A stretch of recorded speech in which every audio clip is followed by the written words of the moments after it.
오랜만에 영상을 찍게 되었습니다. 주제 17 해설이고요. 지금 시간이 많이 좀 늦은 관계로 소리를 좀 크게 낼 수 없습니다. 양해 좀 바라고요. 1번 문제 보시면 가나 조약 체결 사이에 있었던 사실을 좀 고르라고 되어 있는데, 이런 조약을 묻는 문제가 나오면 반드시 이제 처음 해야 될 게 조약의 당사국들을 일단 좀 확인을 하셔야 됩니다. 그래서 가를 보시면 지금 일본과 미국이 맺고 있으니까 지금 머릿속에 두 가지 조약이 좀 스쳐 지나가셔야 됩니다. 그래서 첫 번째로 이제 미일 화친 조약일 수가 있겠고, 두 번째로 미일소 통상 조약일 수가 있는데, 어떻게 구분하냐면 뭐 내용으로 구분하겠죠. 그래서 여기 보시면 뭐 관세에 대한 규정, 그 다음에 영사 재판권에 대한 규정이 있으니까 얘는 미일 화친 조약이 아니라 어떤 조약이 돼요? 그렇죠. 미일 수호 통상 조약이 되겠죠. 그래서 연도는 이제 58년이 되겠습니다. 두 번째 같은 경우에는 지금 조선과 일본이 맺고 있으니까, 또 부산 같은 것들을 이제 개항하고 있으니까 강화도 조약이 되는 거고요. 76년이 되겠죠. 그럼 요 사이에 어떤 일이 있었냐? 신축 조약 같은 경우에는 01년이죠. 왜 맺어지냐면 중국의 의화단 사건을 계기로 맺어지게 됩니다. 응우의 왕조는 우리가 이제 연도를 배우지 않았지만 그냥 19세기 극초반입니다. 극초반. 정확하게 이제 1802년 이렇게 되어 있고요. 극초반입니다. 동학농민운동은 1894년, 청일수호 조교는 조규성 넘버원 1871년. 그러니까 얘가 지금 요 안에 들어가고 있다는 것을 알 수가 있어요. 메이전법이 지정됐다.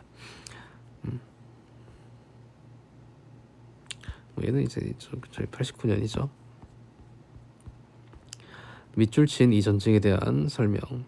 광대한 영토를 가진 큰 나라가 몇 년이 지나도록 작은 나라를 물리치지 못하고 강남이 거의 함락되는 지경에 이르렀다. 그러니까 작은 나라와 큰 나라가 싸우고 있는데 작은 나라가 우위에 있나 봐요. 근데 왜 이렇게 작은 나라가 이기냐?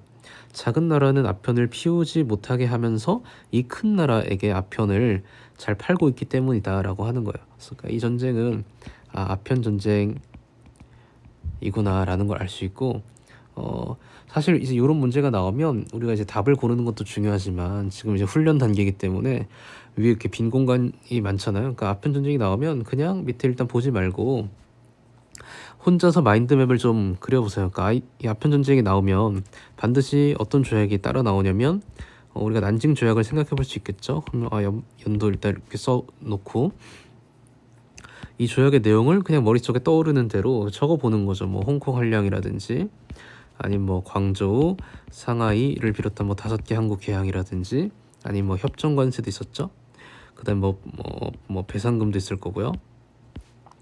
영사 주재권 있을 거고, 최국 대우나 영사 재판권은 여기에 없다는 거까지 해가지고 먼저 좀 이렇게 리마인드 해놓고, 그리고 이게 일종의 또 뭐 공부니까 그리고 한번 문제를 보는 거죠.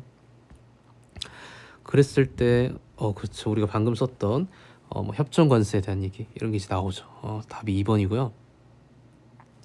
나머지 보시면 뭐 영국과 일본의 동맹이 영향을 받은 것은 러일 전쟁이 되겠죠. 그다음에 러시아가 리순과 다롄을 조차하는 결과를 낳았다. 조차는 그 영토를 이제 빌리는 걸 조차라고 얘기하는데, 얘는 언제냐면요, 삼국 간섭 이후입니다. 우리가 이제 삼국 간섭이라고 하는 게, 일본이 청나라 이기고 전쟁에서 이기고 시모노세키 조약 맺는데 거기서 뭘 받아요? 랴오뚱 반도 받죠. 근데 랴오뚱 반도를 다시금 토해내게 한 사건이 삼국 간섭이잖아요. 그러니까 청나라 입장에서는 사실 영토를 떼어줄 뻔한 것을 그만큼의 이제 돈으로 메꿨기 때문에 영토는 보존하는 효과가 있었지만, 어쨌든 그거를 청나라 혼자만의 힘으로 한 게 아니고 러시아의 도움을 받은 꼴이 되었기 때문에, 우리가 수업 시간에 설명하지 않았지만 청은 러시아한테 뭘 해야 돼요? 보답을 해야 되는 거예요. 그래서 그 랴오뚱 반도를 일본한테 되찾고서 그걸 그대로 러시아한테 주지는 않고, 그 랴오뚱 반도 안에 있는 일부 지역, 러시아는 랴오뚱 반도가 전체가 필요 없어요. 뭐만 얻으면 되냐면 부동항만 얻으면 되기 때문에 그 랴오뚱 반도에 속해 있는 리순, 다롄과 같은 항구 도시들입니다. 이 도시들을 조차하게 됩니다. 삼국 간섭 이후에. 그다음에 뭐 일본이 중국의 타이완을 반환하는 계기는 45년에 일본이 전쟁에서 지고 나면 그때 반환이 되겠죠. 독일이 일본의 산둥 이권을 빼앗기는 배경은 1차 대전이 되겠습니다. 가나 조약에 대한 설명으로 옳은 것을 고르면 돼요. 가를 보시면 시모다 하코다테 이런 게 나오죠. 여기서 낚이면 안 되는 게 시모다 하코다테를 지금 개항하는 게 아니고 이외의 어떤 4개 항구를 지금 개항을 하고 있는 거예요. 그러니까 얘는 미일 화친이 아니라 미일 수호 통상 조약이 되겠죠. 지금 이 연도 묻는 문제가 아니지만 우리가 이렇게 어떤 조약을 쓰고 나면 그냥 기계적으로 습관적으로 의식적으로 연도를 적어주세요. 그래야 외워집니다. 그다음 얘는 이제 프랑스고 베트남이니까 다낭 같은 거 개항하는 거 보면 1차 사이공 조약이죠. 연도가 62년입니다. 각각에 대한 설명이에요. 그래서 랴오뚱 반도의 한량을 규정한 것은 시모노세키 조약이죠. 아니고 미국의 영사재판권 인정이 지금 미일소 통상 조약에 안에 있죠. 주력한 보유 비율 제한은 이거 뭐예요? 워싱턴 회의죠. 워싱턴 조약이죠. 포츠머스에서 조인된 건 포츠머스 조약일 거고 운요 사건은 강화도 조약이겠죠. 가 도시에 대한 설명으로 옳은 것을 고르래요. 선양을 지나온 우리 사절단 일행이 참고로 선양이 이제 만주 있습니다. 만주 있고요. 그러니까 만주를 지나온 이 사절단 일행이 황제의 생일을 축하하기 위해서 목적지인 어디 도착했나. 그러니까 황제 생일을 축하하기 위해서 지금 만주를 지나온 거예요. 그러면 얘는 일단 황제라고 하는 표현에서 알 수 있듯이 지금 중국의 청나라의 상황인 걸 알 수 있겠고, 그러니까 청나라 황제 생일을 축하하려고 만주의 선양을 지나서 사절단이 오는데 그들의 최종 목적지가 어디겠어요? 황제가 살고 있는 궁궐이 어디 있는데? 베이징에 있겠죠. 지금 추론을 한 거예요. 추론을 베이징이 맞는지 한번 검토해야죠. 보니까 강남 햇살이 운하를 통해서 이곳으로 오는데 베이징에 오겠죠. 그리고 뭐 결정적으로 여기 이 도시에서 경극이 발달한다. 그러니까 베이징에서 경극이 발달해서 그러니까 가는 베이징입니다. 자, 1번 보시면 금릉기기국이 설립된 곳은 난징이죠. 고소 번화도의 배경이 된 곳은 수저우고요. 신라의 사신과 유학생들은 중국으로 온다면 중국의 그 당시 이제 당나라니까 당나라의 수도인 장안, 지금의 이제 시안으로 가겠죠. 송이 금의 침략을 받아 천도했던 곳. 송의 원래 수도는 카이펑입니다. 내가 금의 침략을 받으면서 남송으로 가죠. 남송의 수도는 항저우니까 항저우야. 2차 아편전쟁의 결과로 조약의 체결. 이게 정답이죠. 텐진 조약 58년, 베이징 조약 60년 해서 베이징에서 조약을 맺게 되잖아요. 가나 조약. 얘는 가는 프랑스가 다낭을 개항시키는 거니까 이거 뭐예요? 사이공 조약. 시모다랑 하코다테가 개항하네. 미일 화친 조약 54년. 가 영토 한량. 사이공 조약에 영토 한량 있죠. 영토 한량은 어디랑 어디만. 그렇지. 베이징 중국과 베트남만. 니은 크리스트교 박해를 구실로 일어난 전쟁의 결과 체결됐다. 이거 정답입니다. 수업 시간에 간단하게 하고 넘어갔지만 베트남은 크리스트교에 대해서 뭐 동아시아 다른 나라들이 의뢰 그렇듯이 이게 또 유교 국가이다 보니까 신분제가 또 있고 그러면 크리스트교에 대해서 일단은 부정적일 수밖에 없어요. 그래서 베트남도 우리랑 마찬가지로 선교사나 아니면 뭐 신도들에 대한 탄압을 했었고 그런 거에 대해서 베트남을 개항시키고자 했었던 프랑스 같은 나라들이 그걸 이제 빌미로 해가지고 오게 되는 거죠. 그래서 사실상 이름은 전쟁이지만 뭐 일방적인 베트남이 뭐 처맞는 양상으로 진행이 됐었고 어쨌든 그 결과 사이공 조약이 맺어진 거니까 니은은 정답이 되겠습니다. 디귿 보시면 영사재판권 미일 화친에 없죠. 밀소 통상부터 있고요. 관세도 밀소 통상 조약부터 있습니다. 가나 국가. 시모다 하코다테 외 다음의 항구. 그러니까 얘는 미일 화친이 아니라 미일소 통상 조약이죠. 6조는 지금 그러니까 영사재판권에 대해서 규정하고 있으니까 일본인이 영사재판권을 이 조약에서 누구한테 인정하겠어요? 미국이겠죠. 프랑스인들은 좀 다낭을 개항하니까 사이공 조약이고 그럼 어디에서 베트남에서 그쵸? 가는 미국 나는 베트남. 에치슨 라인 얘는 현대사에 나와야 되는데요. 일단 정답이에요. 청으로부터 타이완을 넘겨받았다. 미국이 넘겨받을 일이 없죠. 일본이죠. 베트남 영토 일부를 할량하였다. 맞죠. 코친차이나 그 남부의 여러 가지 성들을 할량하게 됩니다. 산둥 지역에서 누리던 이권을 일본에 뺏긴 건 독일이죠. 기억 디귿이 정답. 밑줄 친 조약. 수년 전 오랑캐가 난징으로 천황을 찾아왔다. 천황이라고 하는 표현 나오면 뭐 얘는 홍수전 얘기하는 거야. 태평천국 운동을 지금 얘기하는 거고, 태평천국이 난징에 있었잖아요, 수도가. 그러니까 어떤 오랑캐가 그 태평천국의 그 천황을 찾아왔대요.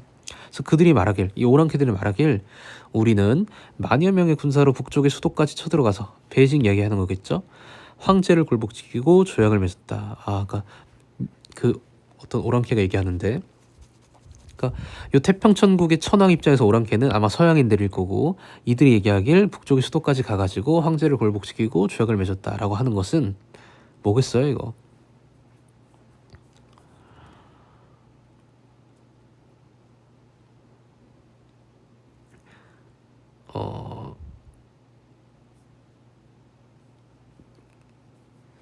저기 2차 아편전쟁 때의 얘기가 되겠죠. 갑자기 용어가 생각이 안 나죠. 2차, 지금 굉장히 피곤한 상태입니다. 2차 아편전쟁에 대한 얘기. 이게 그 1차 아편전쟁이 될 수 없는 거는, 1차 아편전쟁에서는 베이징을 쳐들어가지 않잖아요. 근데 지금 베이징을 쳐들어갔다라고 하는 거니까 얘는 2차 아편전쟁의 내용이 되는 거죠. 그렇죠?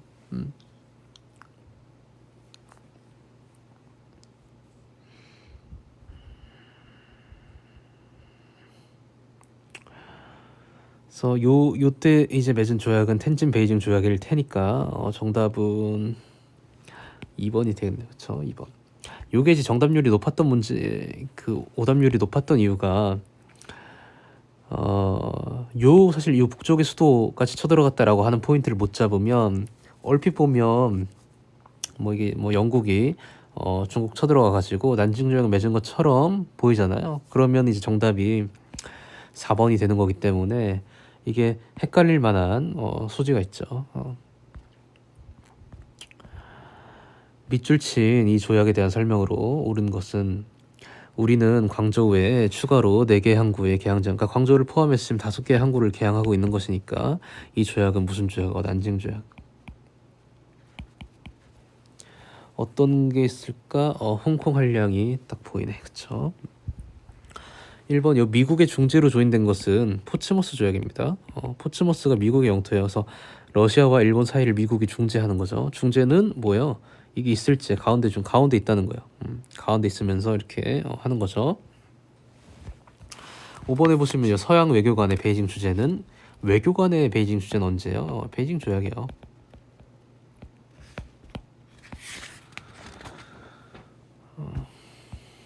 빨리 합시다. 기억 니은 조약이 체결된 시기 사이에 있었던, 사실 옳은 것은 지금 보면 페리가 보이죠. 페리가 일본에 왔어요. 그럼 이 조약은 지금 보면 이 니은 조약이 뭐겠어요? 밀 화친 조약이 되는 거고, 기억은 뭐야? 홍콩 한략을 규정한 기억 조약이 체결되었다는 소식을 듣고 이랬으니까 이 기억 조약은 난징 조약이 되겠습니다.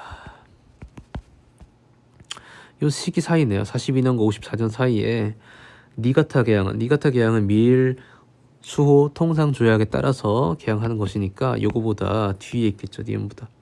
양문동은 61년부터 우리가 94년까지 추진된다고 보고 있고, 그러면 역시 뒤에가 되겠고, 온리오 사건 75년이죠. 제2차 아편전쟁은 56년에 일어나게 됩니다. 그러니까 다 안 되고, 지금 태평천국 운동 같은 경우에는 51년부터 64년까지니까 이 안에 지금 쏙 들어가는 걸 알 수가 있어요. 자, 이제 마지막 10번 문제입니다. 10번 문제 같은 경우에는 좀 주의를 하셔야 되는 것이, 제일 먼저 보이는 이제 키워드가 사절단입니다. 사절단. 그럼 이제 동아시아사를 어느 정도 공부한 학생들 같은 경우에는 이 사절단이라고 하는 세 글자가 나오면 반사적으로, 기계적으로 뭐가 떠올라요? 맞아, 이와쿠라 사절단이 떠오르게 됩니다. 왜? 이거밖에 안 배웠으니까. 그럼 그럼 이어커리 사절단 연도가 71년부터 73년까지니까 요 시기에 도요 신보가 187이라며 그래서 신보를 골랐다면 틀린 겁니다. 요 67% 안에 들어가는 학생이 되는 거죠. 얘는 이 사절단에 꽂히면 안 되고요. 사절단에 꽂히면 안 되고 일부를 이렇게 내는 거예요. 사절단에 꽂히라고. 근데 그게 아니라 끝까지 한번 읽어봐야 하는 문제입니다. 이 사절단이요. 2년 전 체결된 나가사키 등지의 개항을 명시한 조약. 이것에 비준서 교환과 어떤 견학 등을 위해 파견됐다. 그러니까 요게 핵심인 거예요. 요게. 사절단이 아니라 2년 전에 나가사키를 개항했다는 게 포인트. 그럼 나가사키는 언제 개항되냐면 58년에 미일소 통상조약에 의해서 개항을 하는 것이니까 지금 요 시점은 언제요? 60년. 완전 다르죠. 완전. 그러니까 얘는 우리가 지금 배우지 않은 사절단이에요. 배울 필요도 없고 교과서에 없는 사절단이고 요 사절단의 특징을 가지고 이 사절단의 어떤 그 연도를 가지고 푸는 문제가 아니었다는 거죠. 지금 일단 애초에 뭐그 제목부터 사절단 나오니까 헷갈릴 수 있지만 그걸 이제 의도하고 내는 겁니다. 얘는 메이지 유신이 시작되기도 전에 보냈던 그러니까 얘는 그 에도 막부에서 보냈던 일종의 사절단인 거죠. 60년에 볼 수 있는 상황. 갑신정변이요 84년입니다. 도요신보 187이 신보는 1872년이었고 강화도 조약은 76년이죠. 대일본 제국이 89년. 전부 다 아니야. 베이징 조약이 60년이죠. 그래서 정답이 5번이었습니다. 5번. 이런 문제에 좀 유의하실 필요가 있습니다. 요새 그 평가원의 트렌드는 우리 지금 이번에 6월도 봤지만 어떤 뭐 키워드 몇 가지 가지고 푸는 그 예전에 그런 문제가 아니라 예전의 문제들은 다 키워드 가지고 풀 수 있는 문제들이죠. 근데 요새는 어느 정도 맥락을 좀 이해하고 특히 제시문을 끝까지 보아야 풀 수 있는 문제들이 많이 출제되고 있습니다. 우리 이제 시험 보기 전에 뭐 기회가 된다면 6월 모의평가에 대한 해설 분명히 이제 뭐 7월 모고 그 보기 전에는 해설 들어갈 건데 거기에서도 끝까지 읽어야 풀 수 있는 문제들이 있었습니다. 그런 게 요새 트렌드이기 때문에 항상 다 읽는 습관을 좀 기르길 바라겠습니다. 매우 피곤한 상태인데 복습 철저히 하시고 문제 한번 다시 보시고 다음 강의로 보도록 하겠어요.